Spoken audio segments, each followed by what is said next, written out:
नमस्कार, उत्तराखंड समाचार में आपका स्वागत है। मैं व्याख्या चंदोला। सबसे पहले मुख्य समाचार। देहरादून पहुंची 16वें वित्त आयोग की टीम। मुख्यमंत्री पुष्कर सिंह धामी के संग अहम बैठक। पंचायत, निकाय और राजनीतिक दलों के प्रतिनिधियों से भी होगी बातचीत।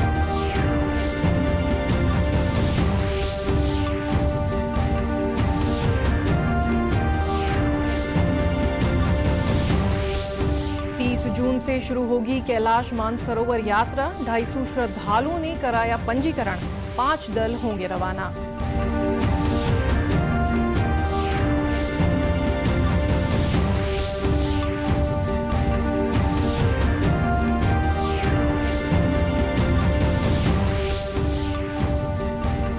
और प्रदेश में आज से बदलेगा मौसम का मिजाज। पर्वतीय क्षेत्रों में बारिश और अंधड़ चलने के आसार। ऑरेंज अलर्ट जारी।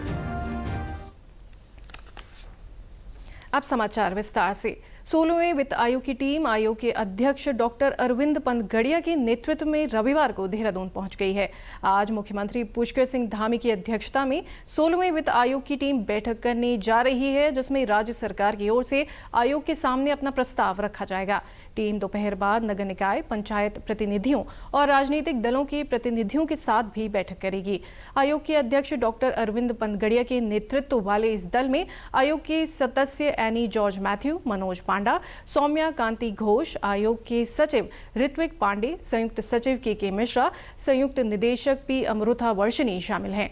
आपको बता दें कि रविवार देहरादून पहुंचने पर टीम का ढोल दमाओं की थाप पर पारंपरिक तरीके से स्वागत किया गया। कैलाश मानसरोवर यात्रा 30 जून से शुरू हो रही है। प्रदेश सरकार इस यात्रा की तैयारियों में जुटी है। ये यात्रा 5 साल बाद दोबारा शुरू हो रही है। कोरोना काल में यात्रा को स्थगित करना पड़ा था। इस यात्रा को लेकर लोगों में खासा उत्साह देखने को मिल रहा है। इस बार लगभग 250 यात्री इस यात्रा में शामिल होने जा रहे हैं, जिसमें 50-50 तीर्थ यात्रियों के 5 दल बनाए गए हैं। पर्यटन मंत्री सतपाल महाराज ने कहा कि इस यात्रा के दौरान कई तीर्थ यात्री ओम पर्वत और आदि कैलाश के दर्शनों के लिए भी आते हैं।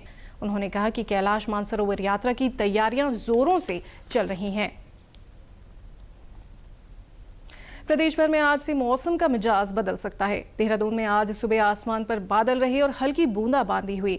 हालांकि दोपहर तक यहां धूप निकल आई, लेकिन लोगों को गर्मी से कुछ राहत मिली।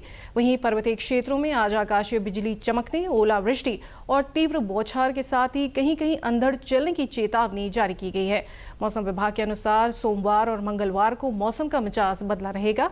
मौसम विज्ञान केंद्र के निदेशक विक्रम सिंह ने बताया कि उत्तरकाशी, चमोली, पिथौरागढ़ और बागेश्वर में आकाशीय बिजली चमकने, ओलावृष्टि और अंधड़ चलने को लेकर ऑरेंज अलर्ट जारी किया गया है। इसके साथ ही पौड़ी, देहरादून, अल्मोड़ा, नैनीताल, चंपावत में गरज के साथ हल्की बारिश और अंधड़ को लेकर चेतावनी दी गई है। बिल्कुल, उत्तराखंड के लिए मौसम की बात करें तो 19 और 20 तारीख के लिए मई में हमने बोला भी था कि इसमें जो एक्टिविटी वो बढ़ेगी।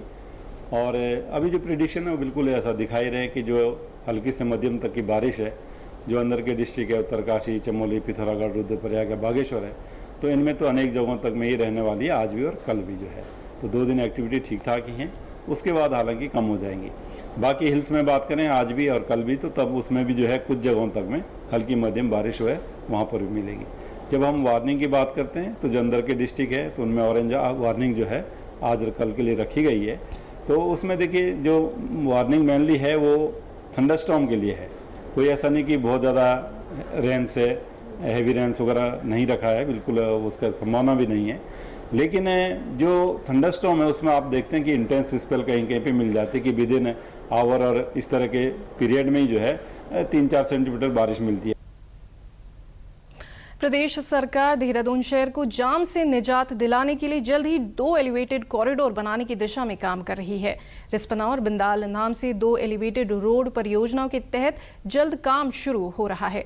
लोक निर्माण विभाग के सचिव पंकज कुमार पांडे ने बताया कि विधानसभा के निकट रिस्पना पुल से IT पार्क, नागल ब्रिज तक 11 किलोमीटर, रिस्पना एलिवेटेड रोड और कारगी चौक से ओल्ड मसूरी रोड साईं मंदिर तक 15 किलोमीटर लंबी बिंदाल एलिवेटेड रोड निर्मित की जाएगी। उन्होंने बताया कि कॉरिडोर बनाने के लिए भूमि अधिग्रहण की प्रक्रिया शुरू की जा रही है। कनौर बिंदाल जो एलिवेटेड कॉरिडोर हम लोग बना रहे हैं उस पर लैंड एक्विजिशन काम चालू कर दिया गया है। जिला प्रशासन के द्वारा इस पर पूरा कार्रवाई की जा रही है और आज मैंने इसकी डिटेल मीटिंग भी ली थी। तो जिला प्रशासन के लोग लैंड एक्विजिशन कर रहे हैं, उसको फाइनल कर रहे हैं। हम लोगों ने यहाँ से स्वीकृति दे दी है लैंड एक्विजिशन की, और कुछ पार्ट में फॉरेस्ट भी आ रहा है तो उसका अपलोडिंग का काम भी किया जा रहा है। तो जैसे लैंड एक्विजिशन फाइनल होता है इमीडिएटली उसके बाद इसका फाइनल DPR सैंक्शन करके इसका काम स्टार्ट किया जाएगा। अभी रिसेंटली माननीय मुख्यमंत्री जी भारत सरकार के माननीय मंत्री जी गडकरी से मिले थे, तो उस पर ये डिस्कशन हुआ था कि इसका कंस्ट्रक्शन का काम जो कॉस्ट है वो भारत सरकार उसमें सपोर्ट करे, तो भारत सरकार इस पर सहमत है। ब्रह्मोस मिसाइल अब और भी खतरनाक और सटीक होने जा रही है। ब्रह्मोस एयरस्पेस के पूर्व CEO और MD डॉक्टर सुधीर मिश्रा ने कहा है कि न्यू जनरेशन ब्रह्मोस मिसाइल की मारक क्षमता और रेंज को और बढ़ाया जा रहा है। एक निजी डीम्ड विश्वविद्यालय में आयोजित करियर काउंसलिंग समारोह में मुख्य अतिथि के रूप में शिरकत करते हुए उन्होंने युवाओं को प्रेरित करते हुए ऑपरेशन सिंदूर की सफलता का भी जिक्र किया। उन्होंने बताया कि कैसे भारत ने पूरी दुनिया को अपनी ताकत का एहसास कराया। उन्होंने कहा कि ऑपरेशन सिंदूर भारत की सैनिक क्षमता का ऐसा उदाहरण है जिसने पाकिस्तान को सीज फायर मांगने पर मजबूर कर दिया। ऑपरेशन सिंदूर सिर्फ एक छोटी सी लड़ाई नहीं थी। ऑपरेशन सिंदूर ने हमारे दुश्मन को घुटने टेकने पर मजबूर किया है। उसने उसको बताया है कि भारत की ताकत क्या है, और ये भी बताया है कि भारत जब कहता है कि शांति से बात करो, तो जब शांति से बात नहीं होती तो किस तरीके से बात होती है, ये बताया है। और इसने सिर्फ पाकिस्तान को ही नहीं बल्कि पूरी दुनिया को भारत की ताकत दिखाई है। डॉक्टर सुधीर मिश्रा ने बताया कि ब्रह्मोस अब भी दुनिया की सबसे तेज सुपरसोनिक क्रूज मिसाइल है। इसकी रफ्तार 900 मीटर प्रति सेकंड है और ये जल, थल और नभ तीनों प्लेटफॉर्म से लॉन्च हो सकती है। उन्होंने कहा कि अब इसका नया संस्करण तैयार किया जा रहा है जो वजन में हल्की होगी और रेंज में भी बढ़ेगी। ये देश की डिफेंस स्ट्रेंथ को नई ऊंचाइयों तक ले जाएगी। ब्रह्मोस भारत के शक्तिकरण में एक सबसे बड़ा एक स्टेप है, फुट स्टेप है, माइलस्टोन है। और ब्रह्मोस ने हर बार ये सिद्ध किया है कि ब्रह्मोस का कोई जवाब नहीं है। और ब्रह्मोस एक ऐसी रक्षा प्रणाली है, एक ऐसा मिसाइल सिस्टम है जो ज़मीन से, हवा से, पानी से, कहीं से भी यूज़ किया जा सकता है। एक बहुत पोटेंट, एक बहुत ताकतवर ये मिसाइल सिस्टम है। शिप, एयर एंड लैंड तीनों से होने वाला। और इसके हम लगभग 130 से ज़्यादा टेस्ट कर चुके हैं, और हर टेस्ट में हमने इसकी रेंज, कैपेबिलिटी और जो हम टेक्नोलॉजी चेंजेस लाते हैं वो सारे किए हुए हैं, और एक बार भी हम फेल नहीं हुए। और ये भारत और रूस का एक जॉइंट वेंचर है, और इस मिसाइल सिस्टम को दुनिया में सबसे बेहतरीन माना जाता है। समारोह में निजी डीम्ड विश्वविद्यालय के चेयरमैन डॉक्टर कमल घनशाला ने छात्रों को करियर के नए विकल्पों पर गहराई से जानकारी दी। उन्होंने बताया कि कैसे आज के दौर में आर्टिफिशियल इंटेलिजेंस और टेक्नोलॉजी के बढ़ते उपयोग ने नॉन टेक्निकल विषयों के छात्रों के लिए भी IT सेक्टर में रोजगार के नए द्वार खोल दिए हैं। देखिए, आज यहाँ पे एक बहुत ही बड़ा करियर काउंसलिंग सेशन ग्राफिक में किया गया है, जिसमें करीब 1500 से ज़्यादा युवाओं ने आके यहाँ पे जो है लाभ इसका उठाया है। और इसमें बहुत बड़े बड़े वक्ता हैं अलग अलग क्षेत्रों के, जैसे मैनेजमेंट के, और इसमें इसके अलावा लॉ के लिए, फैशन डिज़ाइनिंग के लिए, AI के लिए, अमेज़ॉन से वक्ता रखे हैं AI के लिए। और जिन्हें एरोस्पेस और डिफेंस के बारे में, अगर उस क्षेत्र में किसी को अपना करियर बनाना है, जैसा कि आप जानते हैं, आपने देखा भारत और पाकिस्तान का जो वार हुआ उसमें जो सुप्रीमेसी हमने दिखाई है टेक्निकल, तो बहुत से क्षेत्र नए आयाम इसमें खुलने वाले हैं, इसमें भी बड़े अच्छे करियर होने वाले।